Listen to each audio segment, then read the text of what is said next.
العالمين. Assalamualaikum warahmatullahi wabarakatuh. Waalaikumsalam warahmatullahi wabarakatuh. Alhamdulillahi bidzikrihi tatmainnul qulub wa bifadlihi taghfirudz dzunub. Ashhadu an la ilaha illallah al-khaliqul ma'bud wa ashhadu anna sayyidana Muhammadan abduhu wa rasuluh as-sariful maw'ud. Allahumma salli wa sallim ala sayyidina Muhammad salatan taghfiru biha dzunub wa tuslihu biha al-qulub wa tanṭaliqu biha al-'usub wa talinu biha as-su'ub wa ala alihi wa sahbihi wa man ilaihi mansub.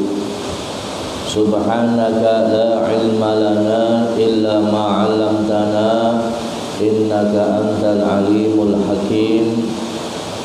Rabbi shrah li sadri wa yassir li amri wahlul 'uqdatam min lisani yafqahu qawli wasaddid lisani wahdi qalbi bihaqqil Qur'anil azim wa rasulil karim sayyidina Muhammadin wa ala alihi wa sahbihi ajma'in, amma ba'd.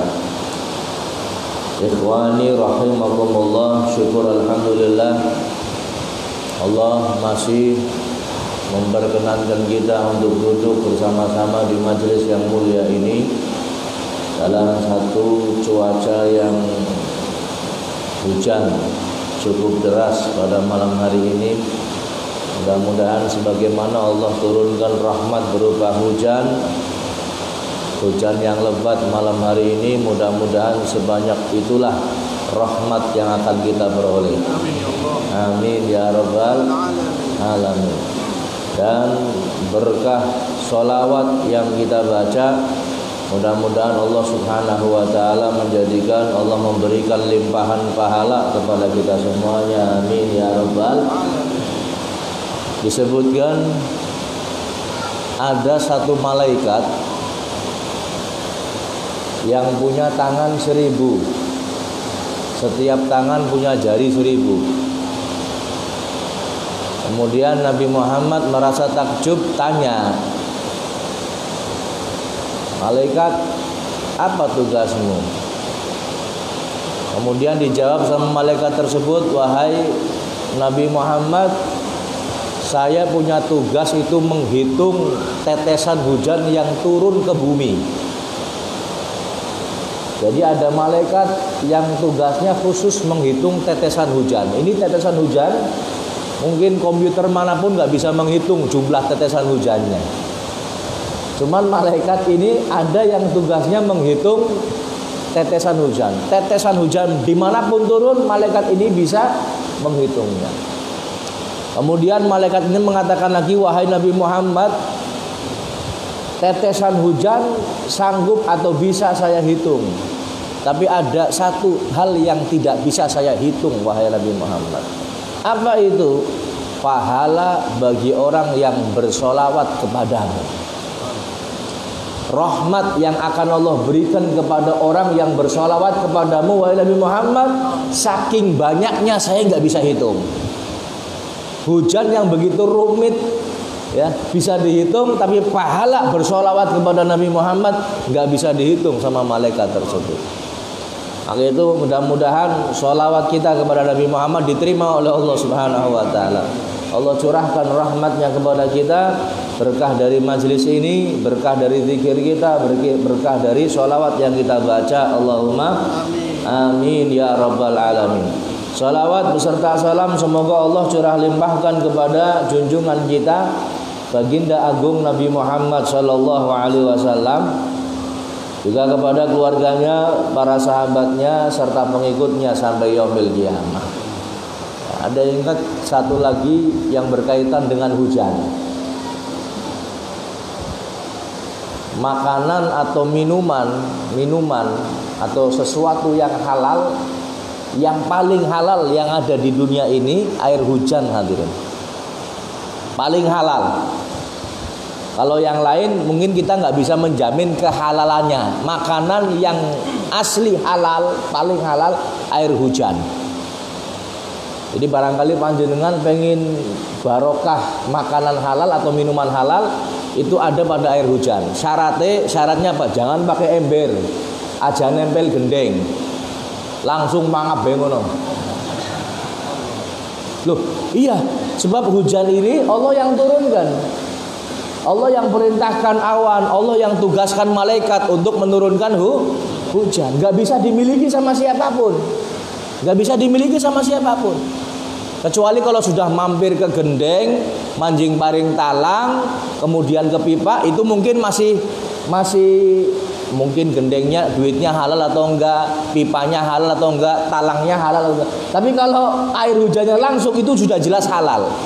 Makanya kata ulama yang paling halal di dunia ini air hujan. Kalau panjenengan punya uang yang halal, belikan ember, ya. Ini kalau pas hujan seperti ini, taruh ember ini di tengah-tengah. Jangan lewat gendeng, langsung di tengah-tengah. Ya.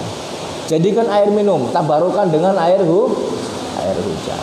Ya. Makanya ini air yang paling halal atau makanan atau sesuatu yang paling halal yang ada di dunia ini. Mudah-mudahan Allah berikan keberkahannya untuk kita.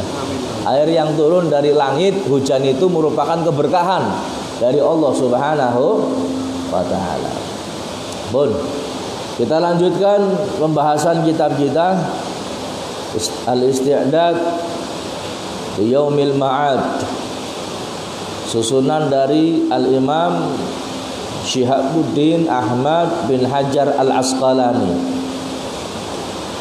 Wa an Ibnu Abbas radhiyallahu anhuma, dari sahabat Ibnu Abbas, semoga Allah meridhoinya. Haqqun 'alal 'aqil an yakhtara sab'an 'ala sab'in.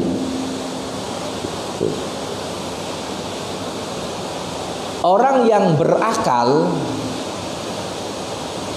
sudah seharusnya memilih 7 daripada yang 7. Apa aja? Orang yang berakal seharusnya memilih al-faqru 'alal ghina. Yang dipilih adalah kefakiran daripada kekayaan.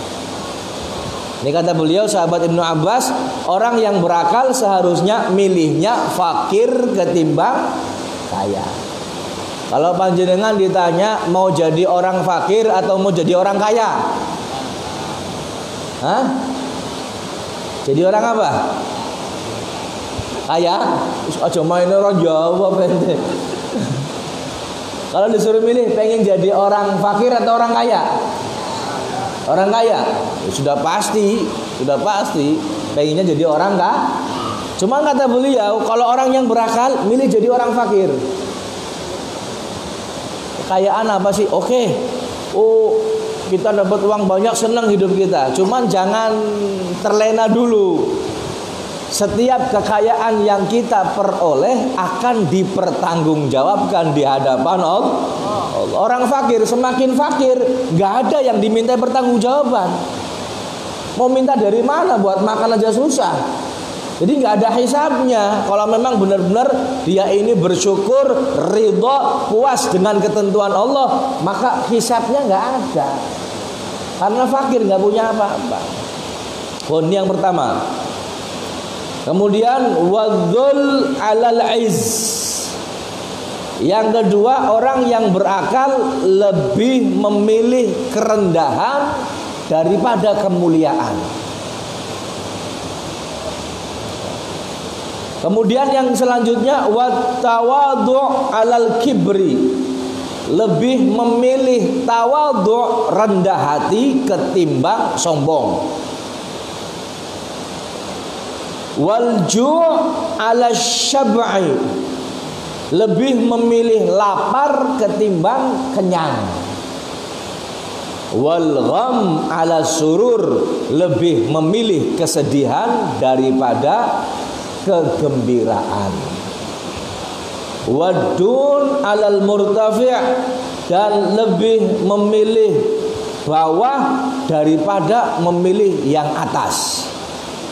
Wal maut alal haya, dan lebih memilih mati daripada hidup. Ini pilihannya berbanding terbalik semua dengan kita.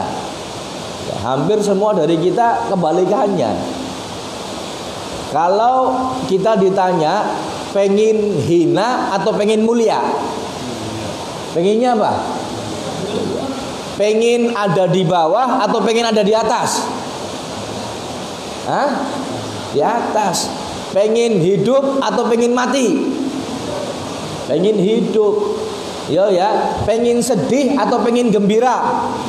Gembira. Sebagian besar dari apa yang disampaikan oleh sahabat Ibnu Abbas ini berbanding terbalik dengan kita, hadirin. Mungkin yang satu saja ini milih tawadhu atau sombong, milihnya tawa. Kalau yang lain sebaliknya semua, milih kenyang atau lapar. Kenyang. Ini kita. Yang pertama, kata beliau, seharusnya orang yang berakal lebih memilih kefakiran daripada kekayaan. Nabi SAW pernah bersabda, al-faqru syainun indan nasi wa zainun indallah. Kefakiran itu merupakan aib di mata manusia, di sisi manusia, wa zainun indallah, dan merupakan sesuatu yang mulia, sesuatu yang indah di sisi Allah. Perhatikan baik-baik, kefakiran aib di sisi manusia. Kalau ada orang fakir aib, orang nggak punya aib, satu kehinaan. Tapi di sisi Allah ini merupakan kemuliaan, merupakan kemuliaan. Nabi kita Muhammad SAW punya istana nggak? Hah? Punya emas berlimpah nggak? Punya mobil nggak? Bukan mobil udah. Punya ternak banyak nggak? Nggak pernah Nabi Muhammad punya sesuatu yang berharga. Padahal bagi Nabi Muhammad kalau minta gunung disulap jadi emas bisa. Nabi Muhammad minta bisa. Tapi beliau tidak melakukan hal itu, hadirin. Bahkan ketika beliau diberi oleh seseorang harta yang cukup banyak, beliau tidak gunakan sendiri. Hari itu juga langsung habis. Ini sifat yang nggak bisa kita miliki, hadirin. Apa istilahnya? Nyimpen ini sesuatu yang nggak bisa kita hindari. Mesti nyimpen. Nggak mungkin kita ini kalau punya uang banyak dihabiskan seketika, nggak mungkin. Jangankan untuk sodako, untuk keperluan diri sendiri pun eman-eman aja gonggo maning. Yo ya, bisa yakin kok gampang. Ini kita, Nabi Muhammad nggak seperti itu. Beliau Rasulullah SAW kalau ngasih sesuatu tidak takut miskin. Allahumma sholli ala Muhammad. Allahumma sholli ala Muhammad. Allahumma sholli wa sallim ala sayyidina wa maulana Muhammad. Pernah satu ketika sahabat Umar ibn al-Khattab radhiyallahu anhu melihat Nabi Muhammad sedang tidur. Kemudian dilihatnya Nabi Muhammad tidur di alas korma. Ya, di alas korma Nabi Muhammad tidur. Bangun tidur, ada bekas di pipinya, ada bekas di badannya. Sahabat Umar melihat, nangis. Ditanya sama Rasulullah, wahai Umar, ma yubkik, apa yang membuat kamu menangis wahai Umar? Kata sahabat Umar, ya Rasulullah, saya telah melihat rajanya Persia, raja Romawi, raja fulan, raja fulan, raja fulan, mereka duduk dan tidur di kasur yang empuk ya Rasulullah. Dan engkau lebih berhak daripada mereka. Apa jawaban Nabi Muhammad SAW? tidakkah engkau ridho wahai Umar, mereka diberi dunia, kita diberi akhirat. Allahumma sholli ala Muhammad. Ini Nabi Muhammad nggak pernah nggak punya istana, nggak punya ini, nggak punya itu. Bahkan beliau tidak mewariskan kepada anak-anaknya. Nggak ada sesuatu yang bisa diwaris untuk anak-anaknya. Pun dalam riwayat yang lain Nabi Muhammad SAW bersabda, ya ma'asyaral fuqara, disebut langsung oleh Nabi Muhammad, wahai orang-orang yang fakir, orang-orang yang lemah ekonominya, orang yang nggak punya harta, kata Rasulullah, a'tullaha ridha, ya, berikan kepada Allah kalian semua apa? Sifat atau sikap ridho, puas dengan pemberian Allah, dengan pembagian Allah. Kamu ridho, kamu puas, min qulubikum, benar-benar dari hati kamu. Tadfaru bi thawabi faqrikum wa illa fala, maka besok kamu akan menang, kamu akan sukses, kamu akan berhasil dengan pahala kefakiran kamu. Tapi syaratnya harus puas. Syaratnya tidak mengeluh, memang benar-benar puas. Ya Allah, kau berikan kami keadaannya seperti ini, kami ridho dengan ketentuanmu ya Allah. Maka kata Rasulullah, akan berhasil, akan sukses dengan pahala yang kita dapatkan, dengan pahala yang didapatkan ya. Makanya ketika kita masuk kategori fakir atau miskin ya, jangan terus kita ngeluh. Kita nggak punya harta, jangan terus kita ngeluh. Kita puas dengan pembagian Allah, semuanya ini sudah dibagi, diatur sama Allah. Orang yang ngaji hadirin, yang rajin datang ke majelis ilmu, kalau ada sesuatu, baik urusannya ekonomi, penyakit, wabah, dan lain sebagainya, itu nggak akan terlalu khawatir. Yo ya, nggak akan terlalu khawatir. Dia usaha, yang penting usaha ikhtiar. Dapat sedikit, namanya tawakal, ngerti, sudah tahu, ngaji, insya Allah bombong, ridho, puas dengan ketentuan Allah. Geger sekarang di Indonesia ada virus ya, namanya virus corona ya, namanya virus apa? Corona. Saya mau tanya, virus corona yang bikin siapa? Siapa yang bikin? Yang menjadikan orang kena penyakit akibat virus corona siapa? Siapa? Nah, kalau orang yang ngaji, tawakalnya tinggi, yakin, semua yang ngatur Allah. Kira-kira kalau kita sebelahan, satunya kena corona, satunya enggak, ya, cara ilmu tawakal, ilmu hakikat, kira-kira kita ini bisa tertular enggak? Bisa iya, bisa tidak. Siapa yang ngatur tertular atau tidak tertular? Allah. Ini kalau kita ngaji seperti itu hadirin. Buktinya orang yang satu rumah, yang dua kena corona, yang lain enggak, padahal kontak langsung dengan orang yang kena corona. Kadang-kadang yang enggak kontak kena. Makanya harus tawakal. Ikhtiarnya tetap cuci tangan, bersih, pakai sabun, jaga kesehatan. Kemudian terserah, monggo, silahkan ikhtiar, silahkan usaha, tapi kita harus tetap yakin semua yang ngatur Allah. Nabi Muhammad kasih petunjuk supaya kita doa, kita doa. Ulama ngasih anjuran supaya kita minta perlindungan, silahkan minta perlindungan. Itu bagian dari ikhtiar kita, bagian dari usaha kita, tapi tetap dipasrahkan kepada Allah. Apa maning wong Indonesia ki pentol-pentol aja maning peringatan corona. Udut peringatan rokok dapat membunuhmu tetap diudut. Yo ya. Corona sing belum tentu membunuh.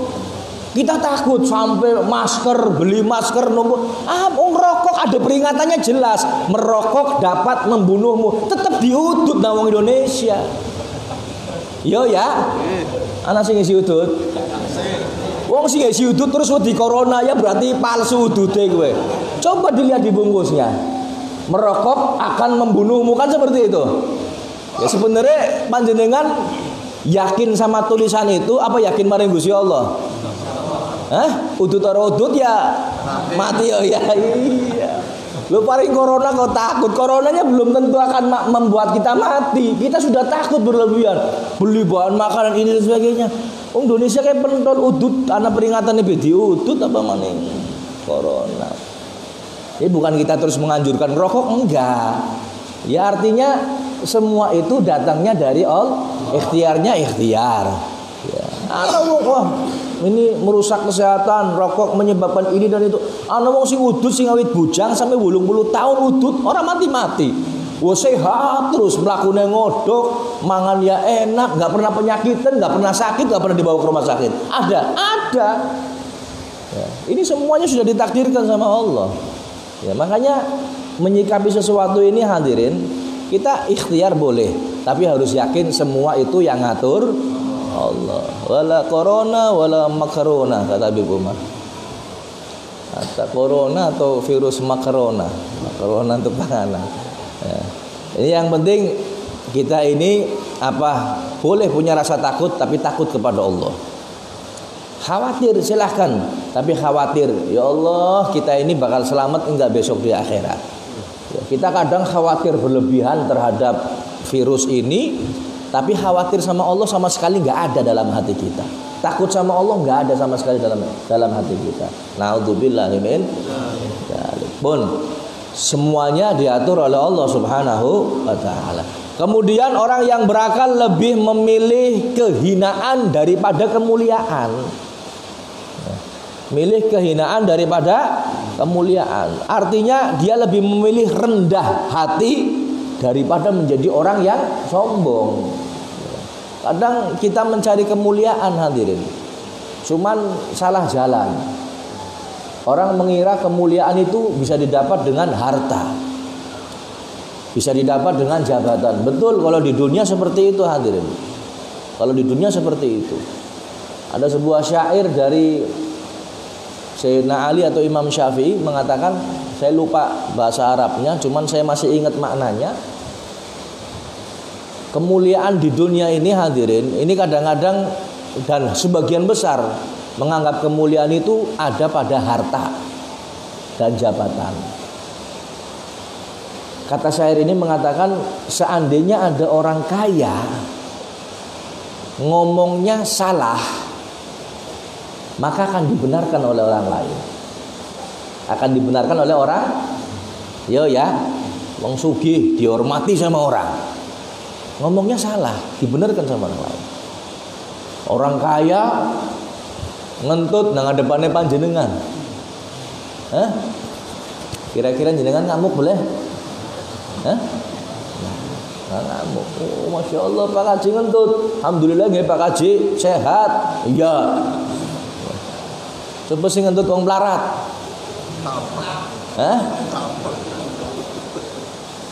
Ada orang ngomong orang fakir, lagi ngobrol, wong fakir sih ngomong, dirongokna boleh? Orang kaya didengarkan enggak? Atau omongannya maaf dobul kabeh dirongokna. Itu seperti itu hadirin. Ada orang kaya ini tajir, punya pabrik, gagah, nganggone mobil Mercy, lamar anak wadone panjenengan dibalakna boleh? Kasihkan enggak? Kasihkan. Ya. Ini mikirnya seperti itu. Ada miskin, anggone pit bodol, sarunge suwek, klambine badeg, datang ke rumah mau minta anak panjenengan, dikasihkan enggak?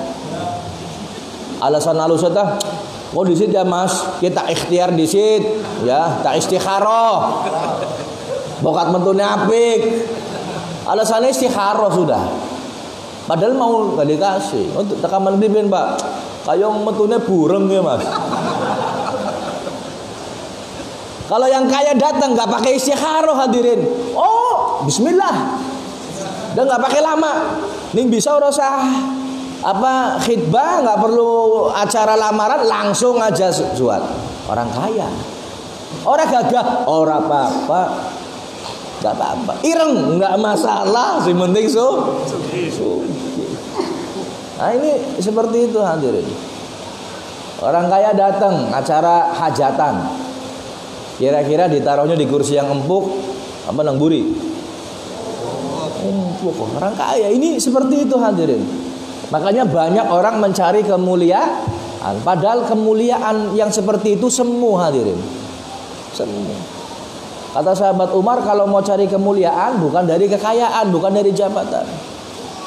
Beliau mengatakan, nahnu qaumun a'azzanallah bil Islam. Kita ini kaum yang sudah Allah muliakan dengan agama Islam.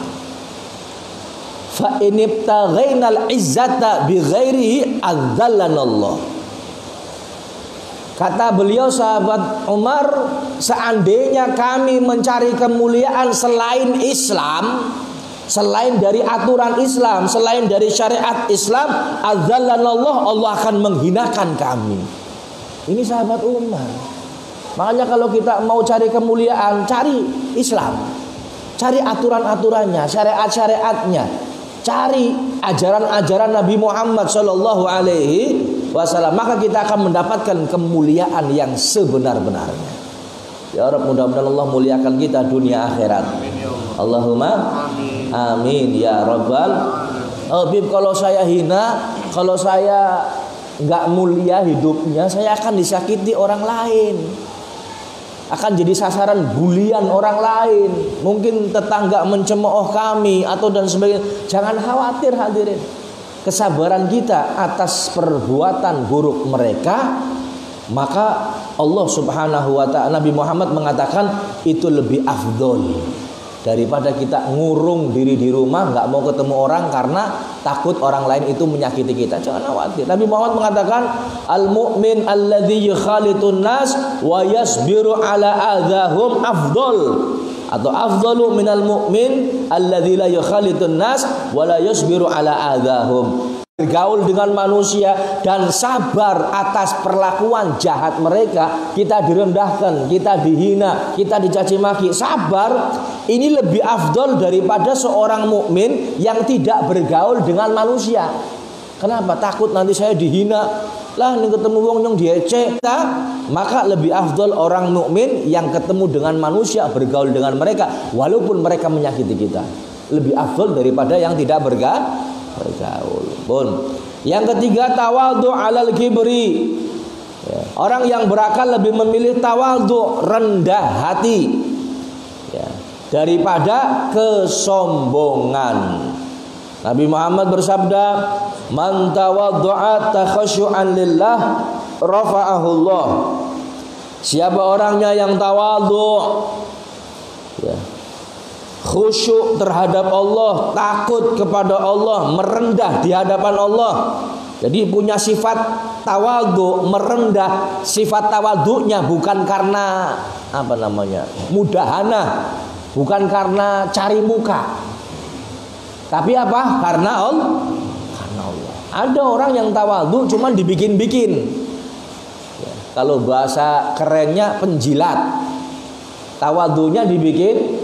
Dia kalau di hadapan orang supaya dia omong tawadhu, nyoman tawadhu. Kenapa? Supaya orang anggap saya tawadhu. Nah, ini bukan karena Allah, tapi karena manusia. Ya. Yang seperti ini nggak dapat kedudukan di sisi Allah Subhanahu wa ta'ala. Siapa yang merendah karena Allah, rafa'ahullah, maka akan diangkat derajatnya oleh Allah. Wa man tatawala ta'aduman wadahullah. Siapa yang sombong, besar, merasa besar dirinya, maka akan dihancurkan sehancur-hancurnya, akan direndahkan oleh Allah Subhanahu wa ta'ala. Sejarah sudah sering menjelaskan kepada kita, menceritakan kepada kita, orang yang sombong mesti akhirnya tidak akan enak, endingnya akan binasa. Yo ya, Fir'aun endingnya seneng nggak? Direndahkan oleh Allah. Qarun direndahkan oleh Allah. Siapa lagi? Abu Jahal direndahkan oleh Allah. Siapapun sejarahnya yang sombong direndahkan oleh Allah Subhanahu wa ta'ala. Fir'aun punya segala-galanya pun bisa hancur hadirin, bisa binasa, apalagi hanya sekelas kita. Pun warawa annahu sallallahu alaihi wasallam gal, dan diriwayatkan bahwasanya Nabi Muhammad bersabda, Ma min rajulin yata'adhamu fi nafsihi wa yakhtalu fi misyadihi illa laqiyallah wa huwa alaihi ghadban. Rawahu Ahmad wal Bukhari wal Hakim. Tidaklah dari seseorang yang merasa dirinya itu besar, sombong dia. Dan dia ini merasa sombong di dalam cara berjalannya atau kehidupannya. Dia selalu sombong, menyombongkan hartanya, menyombongkan dirinya, menyombongkan ini dan itunya. Illa melainkan laqiyallah wa huwa alaihi ghadban, maka dia nanti bertemu dengan Allah besok di akhirat sedangkan Allah dalam keadaan murka kepada orang tersebut. Na'udzubillah min dzalik. Kemudian berikutnya wal ju' ala syab'i. Orang yang berakal ini sudah seharusnya milih lapar ketimbang kenyang. Nabi Muhammad mengatakan ahabbukum ilallahi aqallukum tu'ma wa akhaffakum badana. Orang yang paling dicintai oleh Allah di antara kalian, yang paling dicintai kata Rasulullah, mereka yang paling sedikit makannya. Yang paling sedikit apa? Makannya. Wa akhaffukum badana, dan yang paling ringan badannya. Yang paling apa? Ringan badannya. Ini orang yang ciri-ciri orang yang dicintai oleh Allah, sedikit makan dan ringan badan. Berarti kebalikannya, orang yang dibenci oleh Allah yang banyak makan dan berat badan. Jadi orang enak ngomong sing lemu ya. Orang enak ngomong sing lemu. Cuman harus disampaikan. Nah, nanti ada dalilnya lagi ya, yang gemuk tapi makan yang halal, insya Allah nanti ada dalilnya lagi. Cuma ini buat wanti-wanti, artinya apa? Jangan terlalu banyak makan. Artinya suruh puasa, ada puasa sunnah, bukan Ramadan toh. Puasa Ramadan sing wajib kadang-kadang bukan puasa beneran kita, cuman pola makannya saja dirubah. Sing asale mangan esok awan bengi dirubah, maghrib bar traweh sahur, pada ping telu. Makanya ada orang yang puasa malah bukan tambah kurus, malah tambah gemuk. Ada itu. Pola makannya berubah, jadi bengi mangan. Puasa betul puasa. Cuman hanya merubah pola makan saja. Ini kita hadirin. Jadi orang yang berakal seharusnya lebih memilih lapar daripada kenyang. Idza aqalla ar-rajul at-tu'ma mala Allahu jawfahu nura. Apabila seseorang sedikit makannya, maka Allah penuhi dalam hatinya cahaya. Maka hatinya akan bercahaya. Wal gham. Nah, disebutkan lagi dalam hadis masih tentang makanan, inna minas saraf, termasuk bagian dari boros, anta kula mashtahaita, engkau memakan setiap apa yang kau inginkan. Pengen ini makan, pengen ini makan, pengen ini makan. Kadang wis mangan pengen maning, mangan maning. Ini termasuk pemborosan. Artinya apa? Yang namanya makan, kalau bisa hadirin, kita pengen sesuatu tahan, melatih nafsu kita, bikin lapar nafsu kita, supaya nafsu ini bisa dikendalikan. Tapi kalau setiap keinginan kita dipenuhi sama kita, akhirnya nafsu ini nggak bisa dikendalikan. Kita harus makan, harus ini, harus itu, nuruti hawa nafsu. Kata pepatah Arab mengatakan aji' kalbak yadba'ak. Bikin lapar anjingmu, maka dia akan taat kepadamu. Anjing ini supaya nurut hadir, bukan anjing saja, macan, singa, supaya jinak. Supaya apa? Jinak. Ini pertama dibikin lapar. Pertama dibikin lapar supaya nurut sama majikan. Dia bikin lapar. Sehingga kalau mau ngelatih singa ini bikin lapar dulu. Setelah lapar kasih makan sedikit. Dia akan nurut sama majikan, kasih makan sedikit lagi, bikin lapar lagi, kasih makan sedikit lagi. Ini kalau mau ngelatih seperti itu. Anjingmu demikian, bikin lapar anjingmu, maka dia akan nurut sama kamu, akan ikuti kamu. Kasih makan sedikit, kasih makan sedikit, kasih makan, akan nurut sama kita. Cuman kalau biasa dikasih makan banyak, biasa ngasih makan anjing misalkan 10 ekor ayam sekali makan. Ya. Kemudian satu saat kita nggak punya, dikasih makan sedikit, ente dua bayi bisa dipangan. Kenapa? Karena dia sudah biasa makan banyak. Apalagi singa, latih singa kasih makannya banyak. Sadina rong dina kita nggak mampu, kemudian dikasihnya sedikit, sing latih dipangan sisan kalau singa. Jadi seperti itu. Bikin nafsu kita ini lapar supaya nafsu ini bisa dikendalikan sama kita. Pun. Kemudian milih sedih daripada gembira. Alaikum bil husni fa innahu miftahul qalbi. Qalu ya Rasulullah wa kaifal husnu? Qala aji'u anfusakum wa agmi'uha. Sudah seharusnya kata Rasulullah kalian sedih. Sebab yang namanya sedih itu kuncinya hati. Sedih itu kuncinya hati. Orang kalau terlalu gembira hadirin, terlalu senang, maka hatinya akan keras, tertutup hatinya. Makanya ada larangan tertawa terbahak-bahak, tertawa yang berlebihan. Adalah kenapa? Membikin hati menjadi keras. Orang yang sering tertawa terbahak-bahak, hatinya atos, nerima nasihat nggak bisa. Makanya sedih ini, ya Allah, orang kalau sedih hadirin, eling mari Gusti Allah. Ada orang yang hidupnya senang terus, dia nggak ingat sama Allah, nggak pernah ke pengajian, nggak pernah ini dan sebagainya. Barang melarat eling kabeh, ya Allah, datang pengajian ini, kenteng, istiqomah, duduknya di depan. Orang sugih maning, kelalen maning. Kudune to nggak melarat wong iki. Ada seperti itu. Ketika kaya lupa dia sama ibadah. Tapi ketika miskin, wah ingat, itu seperti itu makanya. Makanya orang yang berakal akan milih kesedihan daripada bukan karena harta saja udah.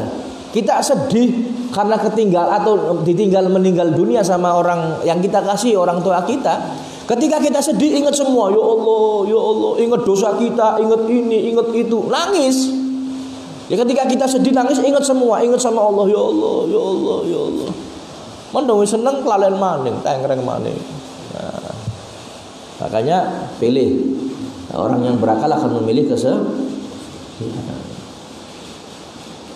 Kemudian sahabat bertanya, ya Rasulullah, wa kaifal husnu? Ya Rasulullah, bagaimana kita sedih itu bagaimana ya Rasulullah? Supaya kita ini bisa sedih, kita bisa prihatin, kita bisa ingat Allah, kita bisa nangis, taubat, istighfar kepada Allah. Caranya bagaimana ya Rasulullah? Aji'u anfusakum wa agmi'uha. Bikin lapar dan haus diri kalian. Puasa. Banyakin apa? Puasa. Kalau puasa ini ya Allah sedih, mikirin Allah, banyak taubat, banyak istighfar. Kemudian yang selanjutnya lebih memilih kerendahan daripada ketinggian. Annat tawadhu'a bidun minad dunya. Bidun min syarafil majalis.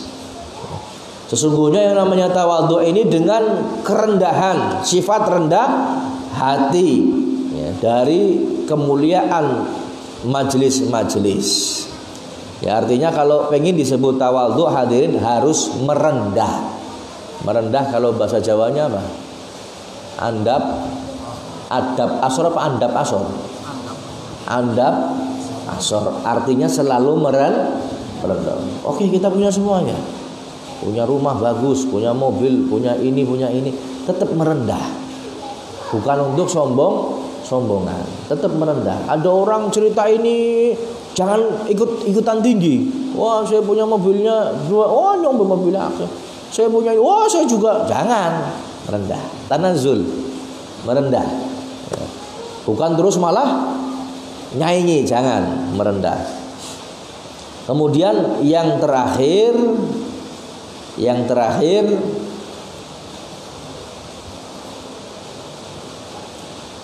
wal mauta 'alal hayah, orang yang berakal lebih memilih mati daripada kehidupan.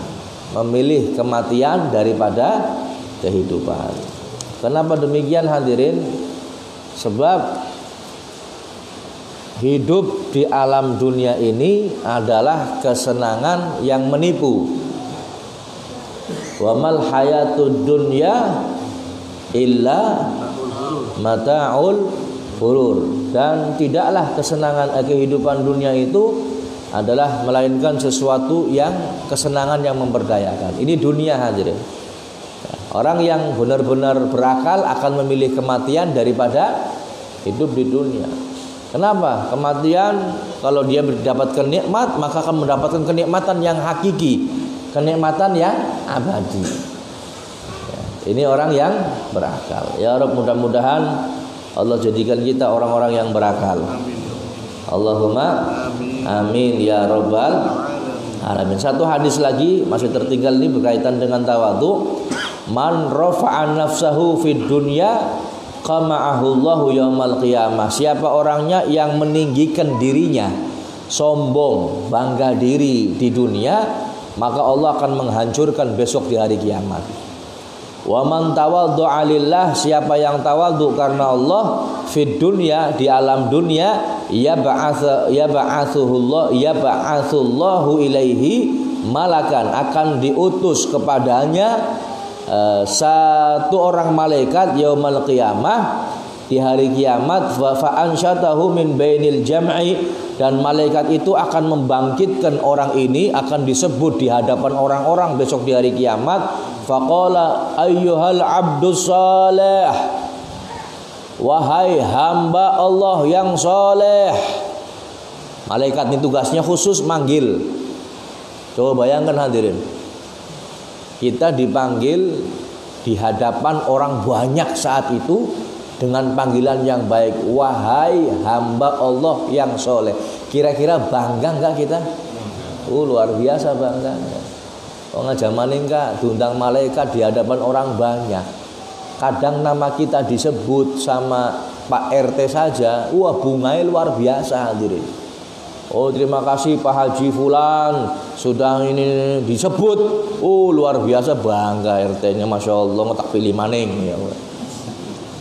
RW yang nyebut, wah tambah seneng lagi. RW yang nyebut tambah seneng. Lurah yang nyebut, wah tambah bangga lagi dia. Yang nyebut wali kota, wah luar biasa. Apa maning sih nyebut presiden, orang turu telung wengi panjenengan. Ini bangga. Ini yang nyebut atas perintah Allah. Loh ini Allah loh ya, bukan makhluk. Yang disuruh malaikat, makhluk Allah yang mulia. Disuruh apa? Disuruh hanya manggil saja. Ayyuhal abdus saleh, wahai hamba Allah yang soleh. Allah berfirman kepadamu, Allah berfirman untukmu khusus spesial, ilayya, kesinilah ya.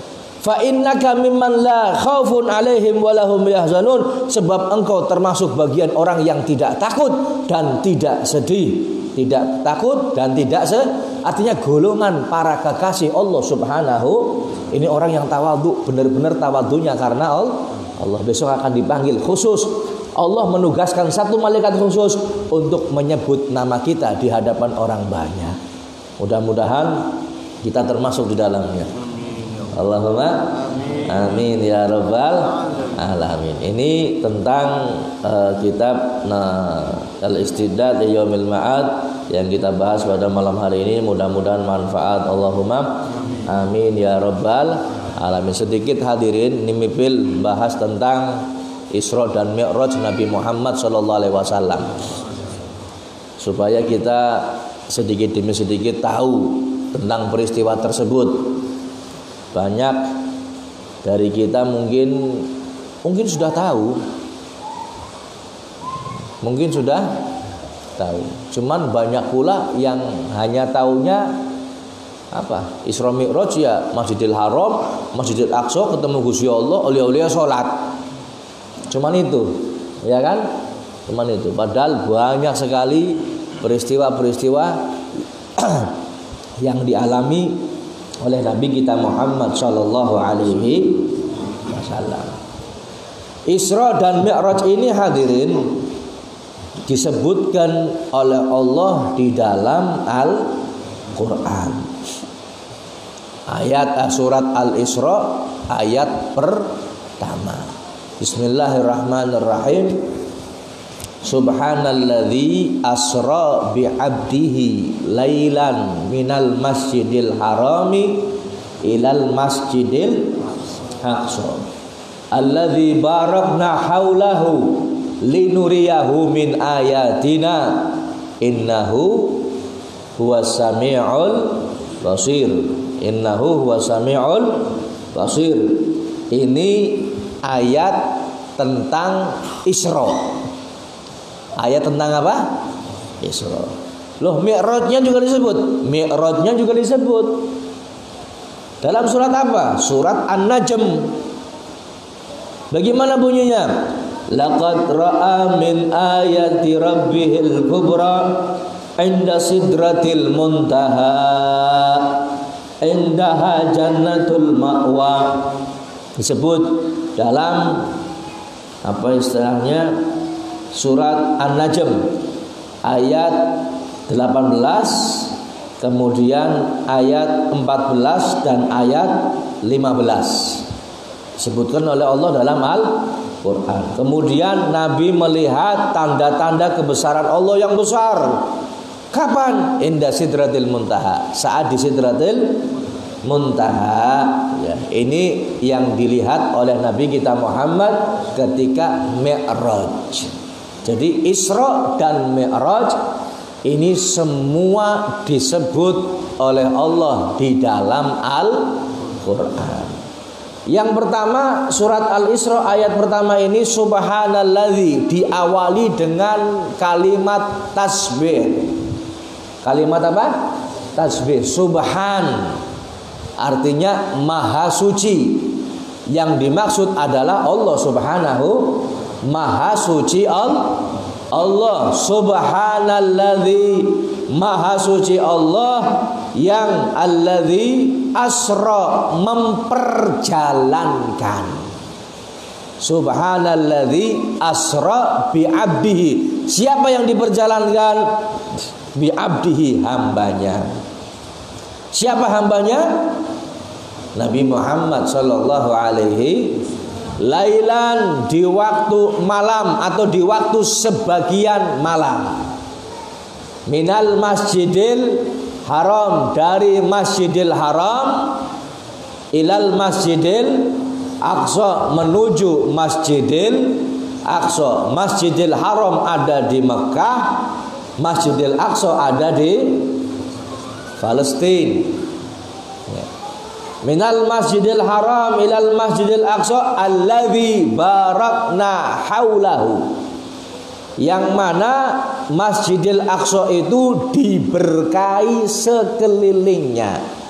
Ulama ahli tafsir mengatakan bukan sekelilingnya saja, wa fihi, termasuk Masjidil Aqsa-nya juga diberkahi oleh Allah. Alladzi barakna haulahu linuriyahu. Lah ini tujuannya Isra Mi'raj. Untuk apa? Supaya diperlihatkan kepadanya, yaitu Nabi Muhammad sallallahu alaihi wasallam, linuriyahu min ayatina, sebagian dari tanda-tanda kebesaran kami. Enggak seluruhnya hadirin. Min ayatinya sebagian saja yang ditunjukkan kepada Nabi kita Muhammad sallallahu alaihi wasallam. Kemudian Mi'rajnya laqad ra'a min ayati rabbihil kubra. Nabi Muhammad pun melihat tanda kebesaran yang lain, yaitu inda sidratil muntaha. Klop ini ayatnya. Ayatnya klop. Jadi Nabi Muhammad diperlihatkan tanda-tanda kebesarannya di dunia, maupun ketika di Sidratul Muntaha, ketika bertemu langsung dengan Allah Subhanahu wa taala. Innahu huwas samiul basir. Sesungguhnya Allah ini maha mendengar lagi maha melihat. Ini tafsirannya masih luas. Insyaallah nanti setiap pertemuan sebagian waktu kita gunakan untuk membahas Isra dan Mi'raj secara detail, dimulai dari penjelasan kalimat-kalimat yang ada di dalam surat Al-Isra ayat pertama. Pun udadan. Ya, ada dulu.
Sebelum kita lanjutkan, hadirin, beberapa buah pengumuman. Yang pertama, mohon maaf, kemarin saya janji kalau di majelis ini akan datang guru kita, yaitu Habib Ahmad